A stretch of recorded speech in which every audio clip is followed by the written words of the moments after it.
آج کی ایپیسوڈ میں آپ کے لیے ہم حضرت دانیال علیہ السلام کی روحانی اور برباد کی گئی پیشن گوئی کے حوالے سے بات کریں گے، جس کا تعلق براہ راست حضرت امام مہدی کی آمد سے ہے۔ اس کے علاوہ آج کی قسط میں آپ حضرت عمر کے حوالے سے گزشتہ صحیف میں بیان کی گئی پیشن گوئی کے حوالے سے بھی جان پائیں گے۔ بسم اللہ الرحمن الرحیم۔ مراد من کے ویورز السلام علیکم، امید ہے آپ خیریت سے ہوں گے۔ اللہ تعالیٰ آپ کو اپنی حفظ و امان میں رکھے۔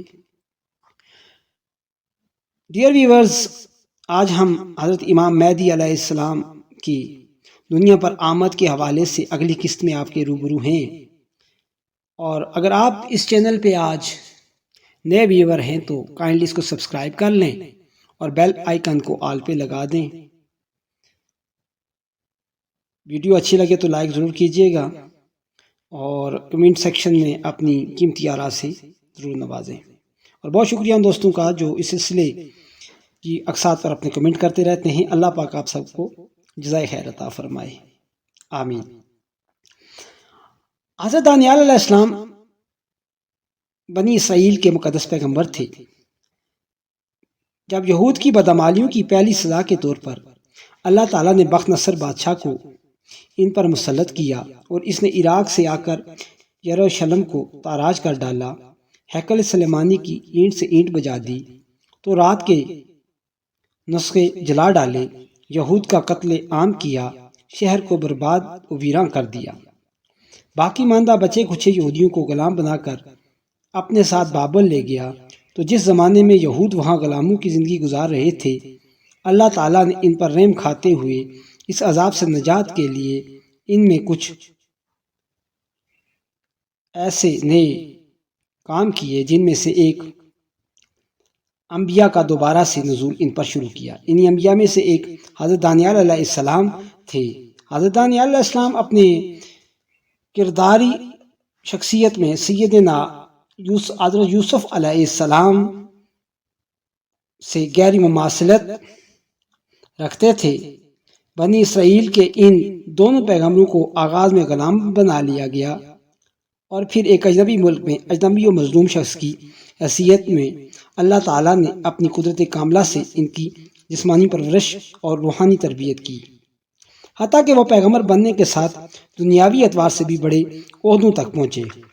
دونوں کو اللہ تعالیٰ نے خوابوں کی تعبیر کا خصوصی علم عطا فرمایا۔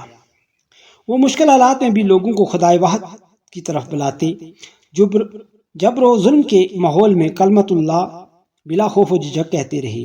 دونوں پر فتنہ پردازوں نے تہمت لگائی، جس کی نوعیت الگ الگ تھی، لیکن اللہ تعالیٰ نے اپنی قدرت کاملہ سے ان کی پاکیزگی اور پاک دامنی ایسے دلائل سے ظاہر فرمائی کہ دشمن بھی انکار نہ کر سکے اور معافی مانگنے پر مجبور ہو۔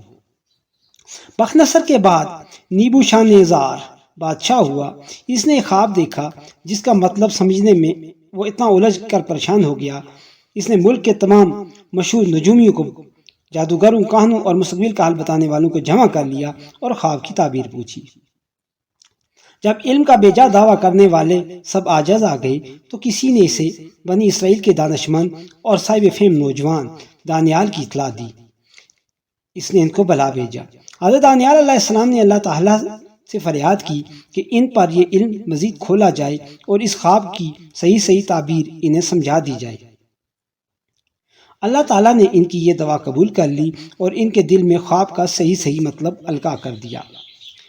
نیبوشادنیزار کے اس خواب میں اس وقت کے بادشاہ سے لے کر قیامت تک آنے والے مختلف ادوار حکومتوں اور بادشاہوں کے متعلق جو پیشن گوئیاں کی گئی ہیں وہ حیرت انگیز طور پر درست ثابت ہوئیں، ماسوائے ان چند باتوں کے جن میں یہودی اور عیسائی حضرات نے تعریف کر دی ہے اور اسے تروڑ مروڑ کر کہیں اور منطبق کرنے کی ناکام کوشش کی ہے۔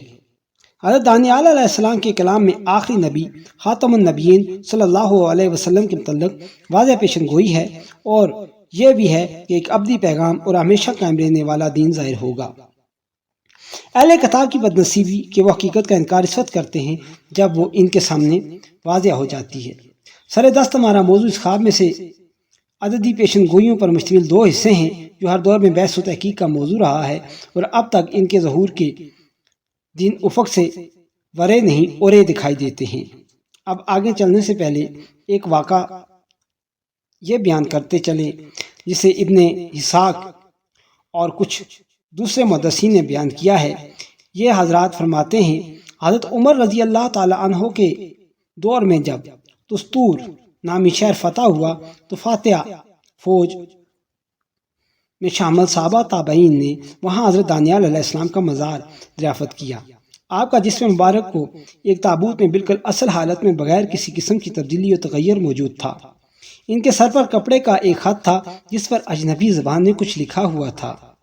دریافت کنندہ جماعت میں جن تابعین کے نام ہیں، ان میں ابو العالیہ اور معترف بن مالک مشہور ہیں۔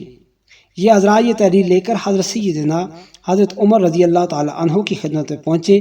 آپ نے مشہور تابعی حضرت کعب حبا رحم اللہ، جو کہ پہلے اہل کتاب یہود میں سے تھے اور پھر اسلام قبول کر کے سچے مسلمان ہوئے، سے یہ تحریر پڑھ کر عربی میں ترجمہ کرنے کی درخواست کی۔ حضرت ابو العالیہ تابعی فرماتے ہیں کہ اس تحریر کو پڑھنے والا پہلا شخص میں تھا۔ اس میں درج تھا، تمہاری تمام تاریخ اور معاملات، تمہاری تقریر کی سحر آفرینی اور بہت کچھ ابھی واقع ہونے والا ہے۔